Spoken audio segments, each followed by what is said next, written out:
Bismillahirrahmanirrahim. Assalamualaikum warahmatullahi wabarakatuh. Bagaimana kabarnya teman-teman? Mudah-mudahan selalu diberikan kesehatan oleh Allah Subhanahu wa taala, dilancarkan setiap aktivitasnya, dan tentunya mudah-mudahan selalu dalam lindungan Allah Subhanahu wa taala. Burung Ilmu kali ini akan memberikan informasi terkait dengan pembagian tugas anggota KPPS pada pemilihan kepala daerah tahun 2024. Yang pertama adalah KPPS ke-1. Ini KPPS ke-1 ini bertugas sebagai ketua KPPS. Pertama, memimpin rapat pemungutan suara. Yang kedua, ketua KPPS harus memberikan penjelasan mengenai tata cara pemberian suara.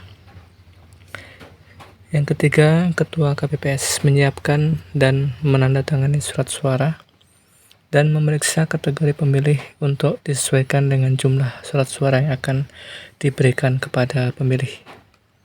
Kemudian KPPS 2 ini bertugas menerima surat pemberitahuan formulir model C pemberitahuan KWK, model A surat pindah memilih, dan KTP elektronik bagi pemilih terdaftar dalam DPT, daftar pemilih pindahan, dan daftar pemilih tambahan sebagai dasar pemilih mendapatkan surat suara sesuai jenis pemilihan yang akan diberikan berdasarkan urutan kehadiran atau tugas lain yang diberikan oleh ketua KPPS.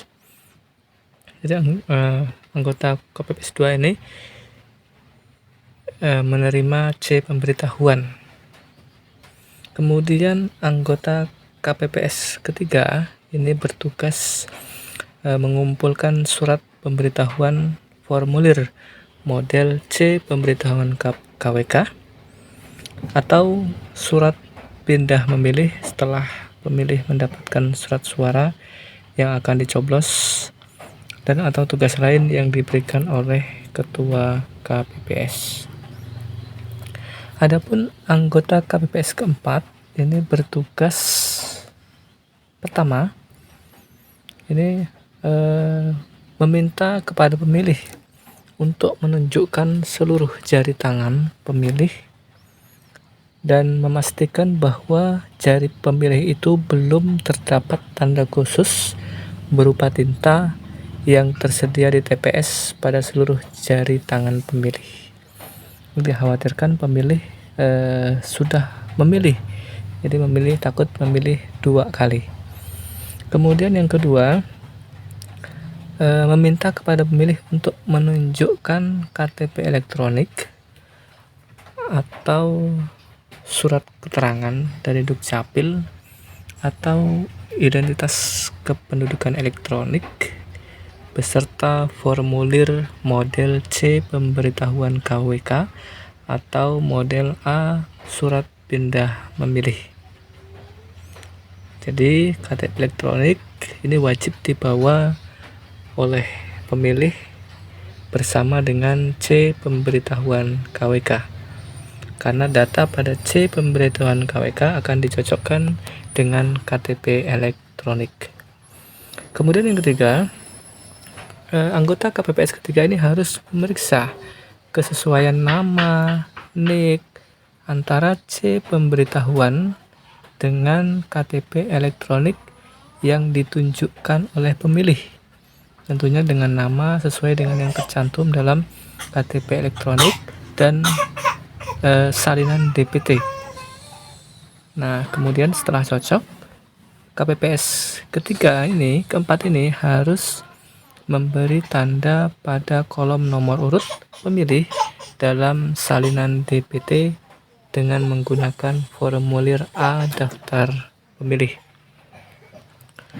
Kemudian KPPS keempat juga memeriksa kesesuaian nama pemilih antara formulir model A surat pindah memilih dengan KTP elektronik dan juga daftar pemilih pindahan, serta memberi tanda pada kolom nomor urut pemilih dalam salinan daftar pemilih pindahan. Kemudian KPPS keempat juga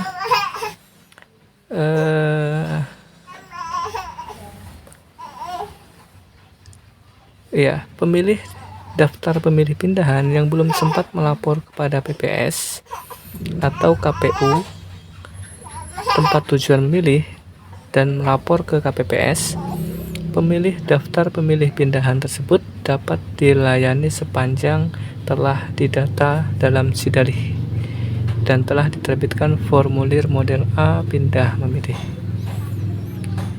Jadi kalau belum didata dalam Sidalih maka tetap tidak bisa masuk dalam kategori pemilih pindahan. Selanjutnya, pelayanan terhadap pemilih pindahan ini dilakukan dengan cara anggota KPPS keempat ini memeriksa kesesuaian antara formulir model A pindah milih dengan KTP elektronik atau identitas kependudukan digital. Kemudian mencatatnya ke dalam salinan daftar pemilih pindahan sesuai dengan nomor urut berikutnya.